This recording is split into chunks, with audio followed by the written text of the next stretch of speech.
ब्रज की रज चंदन बनी, माटी बनी अबीर, कृष्ण प्रेम रंग घोल के लिपटे सब ब्रजवीर। ब्रज की रज भक्ति बनी, ब्रज है कान्हा रूप, कण कण में माधव बसे, कृष्ण समान स्वरूप। इससे पहले के अध्याय में आपने जाना था कि किस प्रकार देवर्षि नारद ने राजा पृथु को कार्तिक मास में पड़ने वाली चतुर्थी व्रत के महात्म्य का वर्णन किया था। अब एक दिन देवर्षि नारद ने श्री वेद व्यास जी से पूछा कि हे व्यास जी, ब्रह्मचारी, गृहस्थ, वानप्रस्थी और सन्यासी, इन चारों आश्रमों में गृहस्थ आश्रम को ही क्यों सर्वश्रेष्ठ माना गया है? इस बारे में जानने की मेरी प्रबल इच्छा है। तब व्यास जी ने कहा, हे नारद, जैसे समस्त नदियां समुद्र में जाकर आश्रय पाती हैं और सभी जीव माता का आश्रय पाकर जीवित रहते हैं, ठीक उसी प्रकार भिक्षुक, ब्रह्मचारी, सन्यासी, विद्यार्थी, गुरु पूजक और यात्री, ये 6 जीविका रहित होने पर भी गृहस्थों का ही आश्रय पाते हैं। ध्यान से सुनो, इस संबंध में मैं तुम्हें एक पुरातन इतिहास सुनाता हूँ। ऐसा कहकर वेद व्यास जी ने कहना प्रारंभ किया कि प्राचीन काल में उत्तानपाद राजा का उत्तम नाम का एक पुत्र अत्यंत बलवान और मदिरा पीने वाला था। राजा और रानी दोनों स्नेह पूर्वक रहा करते थे। एक दिन राजा ने वेश्या का नृत्य देखते हुए मदिरा पान किया, साथ ही अपनी पत्नी से भी मदिरा पीने का आग्रह किया, परंतु रानी ने उसका कहना नहीं माना। तब राजा ने क्रोधित होकर अपने सेवकों को निर्जन वन में रानी को छोड़ आने की आज्ञा दे डाली। अनुचरों ने राजा की आज्ञा का पालन किया। इसके बाद राजा ने दूसरा विवाह नहीं किया। रानी के वियोग को सहन करते हुए राजा प्रजा का पुत्र के समान ही पालन करने लगा। एक दिन एक ब्राह्मण ने राजा उत्तानपाद के समीप आकर निवेदन किया कि हे राजन, मेरी पत्नी का किसी ने अपहरण कर लिया है। इस कारण मैं अत्यंत दुखी हूँ। आप मेरी पत्नी को तलाश करवाकर मुझे वापस दिलाने की व्यवस्था कीजिए। अब राजा ने तो अपनी पत्नी का खुद ही त्याग कर दिया था, तो राजा कहने लगा, हे महाराज, मुझे नहीं मालूम कि आपकी पत्नी को कौन, किधर और कहां ले गया है। इस स्थिति में उसे ढूंढकर मैं कहां से ला सकता हूँ? ये सुनकर वह ब्राह्मण बोला, राजन, 6ठा भाग कर के रूप में प्राप्त करने के कारण आप तो प्रजा के रक्षक हैं। मेरी पत्नी अपने घर में सो रही थी, वहां से उसे कोई हरकर ले गया है, इसलिए अब आपका कर्तव्य है कि आप उसे कहीं से भी ढूंढ कर लाएं। सुनकर राजा कहने लगा, हे विप्र, मैंने आपकी पत्नी को कभी नहीं देखा और ना ही मैं ये जानता हूँ कि वह कैसे रूप और रंग स्वभाव वाली है। अब आप ही बताइए कि मैं उसे कैसे खोज सकता हूँ? राजा की बात सुनकर ब्राह्मण कहने लगा, राजन, यद्यपि मेरी पत्नी कर्कश स्वभाव की, कठोर वचन बोलने वाली, काले रंग की और कुरूपा है, फिर भी मैं उसकी निंदा नहीं करता, क्योंकि वो तो मेरी पत्नी अर्थात अर्धांगिनी है। ये सुनकर राजा कहने लगा, जब तुम्हारी पत्नी ऐसी कुरूपा और क्रूर स्वभाव की है, तब तुम उसे प्राप्त करके क्या करोगे? उसके स्थान पर तो मैं तुम्हें अत्यंत सुंदर, शील स्वभाव की अन्य स्त्री दे सकता हूँ। राजा की ये बात सुनकर ब्राह्मण ने कहा, राजन, मेरी पत्नी मेरे धर्म कर्म की अर्धांगिनी है, इसलिए उसकी रक्षा करना तो मेरा परम धर्म है। जो पुरुष अपनी पत्नी की सुरक्षा नहीं करता, उसके वर्ण संकर संतान उत्पन्न होती है, उसके पितर नरकवासी होते हैं। वेश्यागामी पुरुष का कल्याण कभी नहीं हो सकता। ब्राह्मण के ऐसे वचन सुनकर राजा अपने शस्त्रास्त्र लेकर और रथ पर सवार होकर उस स्त्री को खोजने चल दिया। कुछ दूर जाकर राजा ने एक आश्रम देखा, जिसमें एक महान तपस्वी कुशा के आसन पर विराजमान थे। राजा को आश्रम में आया हुआ देखकर भी ऋषि ने उसका कोई आदर नहीं किया। ऋषि कहने लगे, मैं जानता हूँ कि तुम राजा उत्तानपाद के पुत्र हो, मगर यहाँ किस कारण आए हो? तो राजा कहने लगा, हे मुने, एक ब्राह्मण के घर से कोई उसकी स्त्री को हरकर ले गया है और मैं उसी की खोज में इधर आया हूँ, मगर ना तो आपने मुझे अर्घ दिया और ना ही किसी प्रकार का आदर सत्कार किया। इसका क्या कारण है मुनिवर? ऋषि ने कहा, हे राजन, तुम अर्घ के योग्य होते हुए भी इस समय उसके पात्र नहीं हो, क्योंकि तुमने अपनी निरपराध स्त्री का वन में त्याग किया है। अगर पत्नी का ये धर्म है कि वह तन मन से पति की सेवा करे, सदा उसकी आज्ञाकारी बनी रहे, तो वहीं पति का भी ये धर्म है कि वह अपनी पत्नी का यथोचित सम्मान करे, उसकी सुरक्षा करे।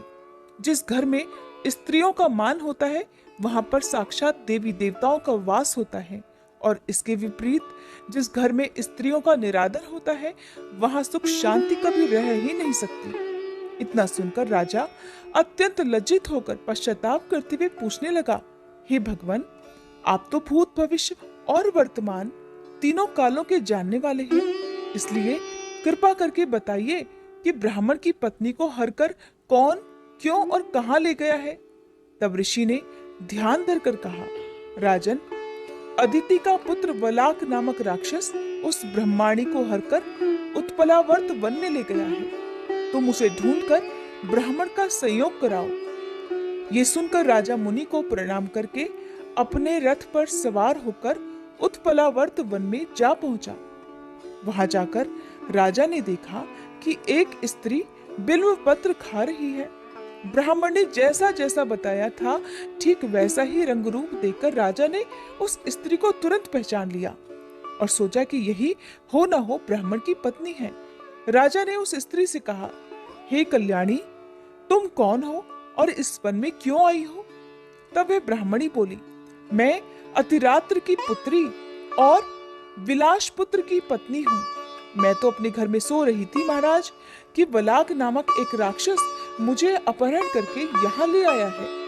यहाँ लाने के बाद उसने ना तो मुझे कभी किसी प्रकार का कोई कष्ट दिया और ना ही मेरा सतीत्व नष्ट करने का प्रयास किया है।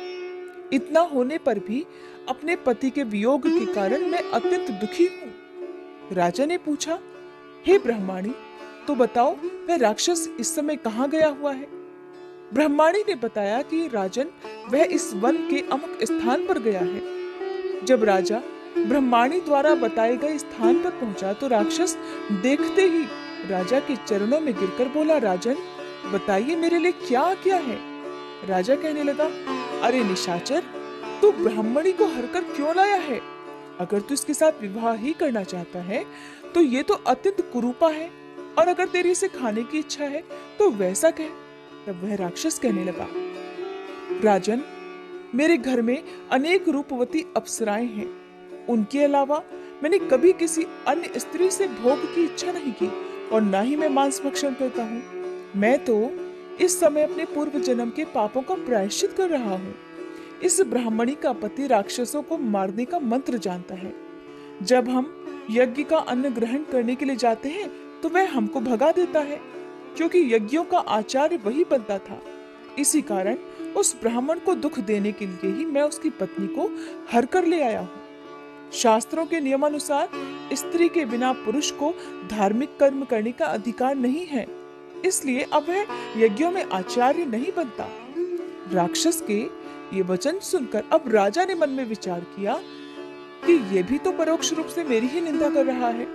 अब राजा को समझ में आया कि उस वन में मुनि ने मुझे अर्घ क्यों नहीं दिया, मेरा आदर सम्मान क्यों नहीं किया।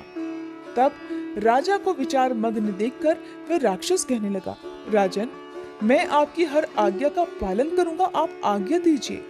ऐसा कहकर वह राक्षस हाथ जोड़कर खड़ा हो गया। राजा ने कहा, हे निशाचर, तुम इस ब्रह्माणी को तुरंत इसके घर पहुंचा दो और उसके बाद जब भी मैं याद करूं तुम मेरे पास आ जाना। इतना सुनते ही वह राक्षस ब्रह्माणी को लेकर उसके घर छोड़ने के लिए चला गया। इसके बाद राजा विचारने लगा कि मैंने अपनी निर्दोष पत्नी को घर से निकाला है, इसलिए अब मैं कौन सा ऐसा पुण्य कर्म करूं जिससे मुझे इस पाप से मुक्ति मिल जाए। तब राजा ने पुनः उन्हीं मुनि के पास जाकर उनसे उपाय पूछा। मुनि ने कहा, हे राजन, पुरुष के लिए स्त्री धर्म, अर्थ, काम और मोक्ष सब कुछ देने वाली है।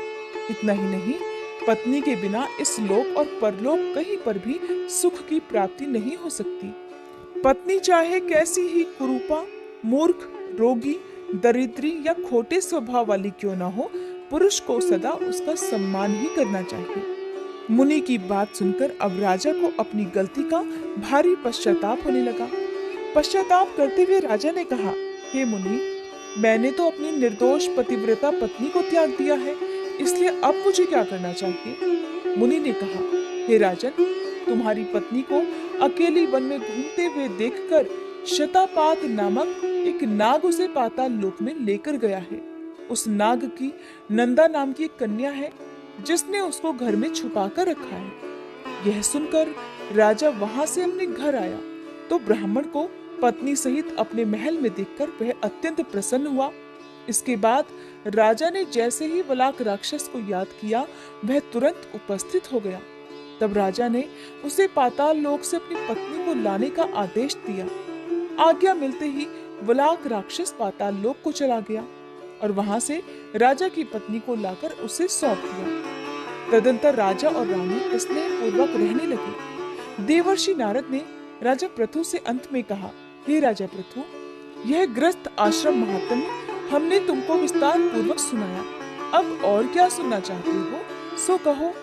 राजा पृथु ने देवर्षि नारद से जो कुछ भी सुनने का आग्रह किया, उसका वृतांत आप आगे आने वाले अध्याय में सुनेंगे। और उम्मीद करती हूँ हर बार की तरह आज की ये वीडियो भी आपको पसंद आई होगी।